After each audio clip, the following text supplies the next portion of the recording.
कहना था कि आप सत्य को खोज रहे हैं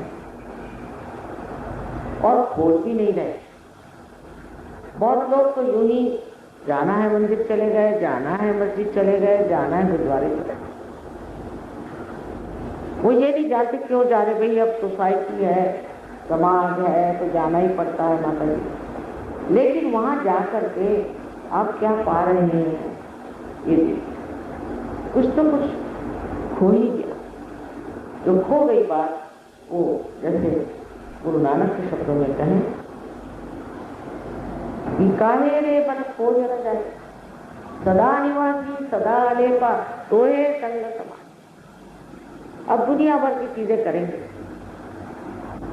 फिर दूसरे ये गुरुद्वारे में मैं भी बहुत बार गई और देखती थी कि अखंड पाठ हो रहा है, सब रटे जा रहे हैं।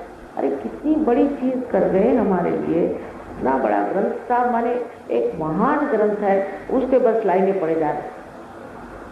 कभी कभी दास जी ने कहा कि पढ़ी पढ़ी पंडित मूर्ख हो गए। उसके अंदर लिखा क्या है? कहे नानक बिना आपा चीन्हे पिते न भ्रम की पर। यही हालत हिंदुओं की, जहां पर यह कहा जाता है वेदों में, पुराणों में, हर जगह। कृष्ण ने भी कहा कि सबके अंदर एक ही आत्मा है। तो आप जात पात कैसे बना रहे? जात पात क्यों बनाए? उसका परिणाम आप देख रहे हैं। अभी भी जात पात चल रहे हैं और इतनी जोरों में पकड़ा रही है जात पात की, समझ नहीं आ रही। ये सोचिए कि जिन्होंने रामायण लिखा वो कौन?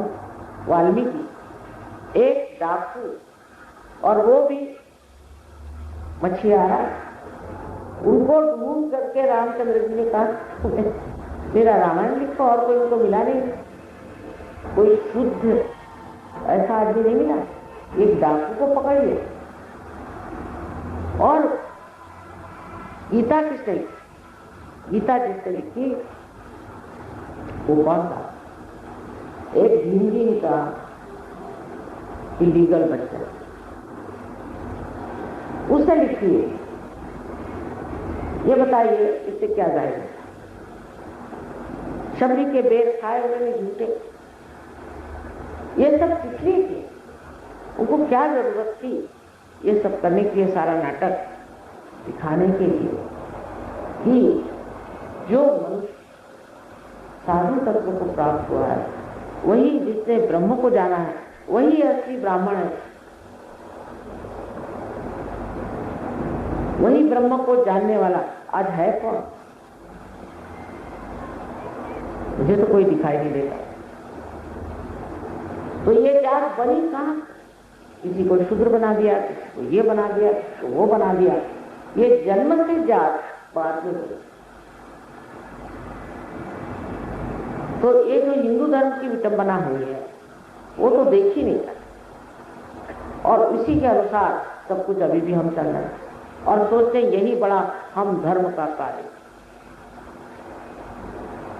गुरु घंटारों तो कभी नहीं, गली गली में आपको गुरु घंटार और तांत्रिक तो आपके दिल्ली में बहुत से बैठे हुए, उनके चरणों में भी बहुत से लगे हुए।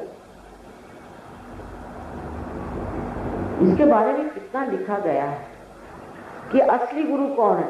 नानक साहब ने तो एक पूरा चैप्टर लिख दिया, असली गुरु कौन? जो आपसे पैसे ले। बताइए, क्या भगवान को पैसा समझता है क्या?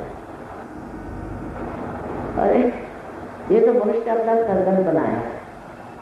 उनको क्या बैंक समझता है, पैसा समझता है?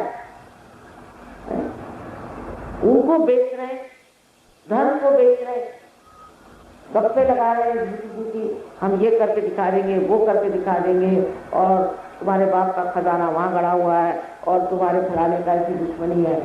आपसी सब झगड़े लगाने की बातें। उनका अपना स्वयं का जीवन भी देखना चाहिए कि इनका जीवन कैसा है। ऐसे आदमी का स्वयं का जीवन कैसा?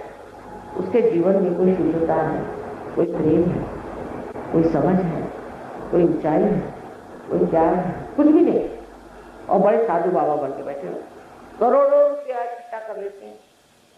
ये तो हमारे हिंदुस्तानियों की अकल हो गई है। सब लोग जहां जा रहे हैं वहां चले जा रहे हैं।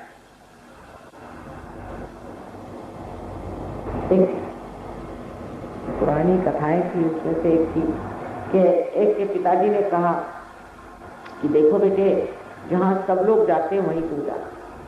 अच्छी तो रास्ते पे चौराहे पे खड़ा तो सोचता था कहाँ सब लोग जा रहे हैं, चले उसके पीछे पीछे चले। वो सब लोग पहचान के और जा रहे थे, ये भी बेवकूफों के पीछे चले। जो बुद्धि एक हिंदुस्तानी के पास है, बहुत कम लोगों के पास, बहुत सुलझी हुई, सूझबूझ, बुद्धिमान, सब कुछ होते हुए भी बेवकूफियों में इनको कोई ऐसी ऐसी बेवकूफियां करते समझ नहीं है। लेकिन जो असल वाले यहाँ के गुरु घंटाल थे, एक तो अभी बचे हैं, वो सब चले गए विलायत, अच्छा हुआ क्योंकि उनको पैसों की चक्कर। हम लोग इसलिए बच गए कि हम लोग इससे पैसे वाले नहीं, ये परमात्मा की कृपा ही हो गई। नहीं तो वहां तो जैसे मैं देखती हूँ लोगों को, तो रास्ते में लोग हैं, ये हालत उनकी हो गई क्योंकि बुद्धि इतनी नष्ट इन्होंने कर दी। अभी एक साहब है, वो बताते हैं कि ऐसे आप दूसरों का जो मन है वो ऐसा जीत लेते हैं और उस पर काबू करते हैं, और वो हाथ में एक पेंडुलम घुमाते हैं। एक आदमी खड़ा कर देंगे, देखिए मैं इसका पेंडुलम घुमाता हूं, और सब लोग वहाँ अमेरिका, विचारों ने कभी देखा ही नहीं है सब प्रकार। क्या हम लोग पेंडुलम घुमाने के लिए पैदा हुए और कोई धंधा नहीं बचा? ये तो दूसरे साहब फरमाते हैं कि आप 3 फुट पे आप उठ जाए, बताइए। और बड़े बड़े यहाँ के अफसर लोग उनके शिष्य, वो 3 फुट पे उठ के करना क्या? अभी इतना रास्ते में जाम था, ये 3 फुटे वहां जाते तो होता क्या? ऐसी रास्ते में जाम, ये क्या बेवकूफी की बातें लोग मानते हैं और हजारों हजारों रुपया देते। अपने देश में और चाह है, उधर और चाह। वो तो समझ गए कि इधर के विचारों को कुछ मालूम नहीं, जो कहोगे वही ठीक है, जैसा बताओगे वही ठीक है। लेकिन आप लोगों को मालूम, आप लोग जानते हैं कि ये गंदगी है, ये पाप है, ये दुराचार है। वो नहीं जानते बेचारे, तो वो लोग तो इतना उड़ गए, और हम लोग अभी भी नहीं सोचते कि कुछ तो हमें पाना ही है। आखिर हम दुनिया में आए, क्या हम जिंदगी ऐसी बर्बाद करने के लिए आए? अब ये सब ज्ञान सहजता जो मैं बता रही हूँ, आप देखिएगा कि ये कोई मेरा ज्ञान है, ये तो अनादिकाल से देश में है, चल रहा है। कबीरदास जी ने कहा, कीड़ा पिंगला अनहद नाड़ी, सुखमन नाड़ी, ईड़ा पिंगला सुखमन नाड़ी, सात शून्य शिखर पर अनहद बाड़ी। पर कोई समझता ही नहीं। मैं तो हैरान हूं कि जहां उन्होंने बिहार में इतना काम किया, वहां लोग तंबाकू को सुरती कहते हैं। सुरती तो कुंडलिनी को कहता हूं, सुरती चढ़े कमार। अरे भाई, कहां से कहां पहुंचा दे, हर एक चीज का विपर्यास करने। कोई लोग बड़े होशियार होते और हम बेवकूफ होते, उनकी बात मान जाते। ये देश कितना महान है, इसकी महानता कितनी है, ये तो जब आप सहज में उतरेंगे तब सब समझेंगे।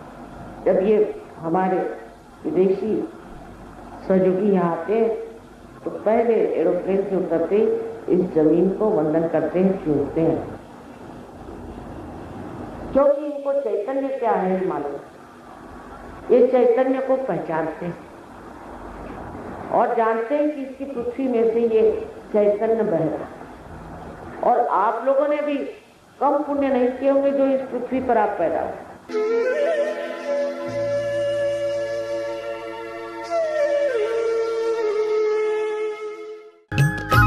सब्सक्राइब कीजिए कुंडलनी जागरण को और प्रेस कीजिए बेल आइकन को, जिससे कि आपको मिल सके हमारी लेटेस्ट वीडियो सबसे पहले।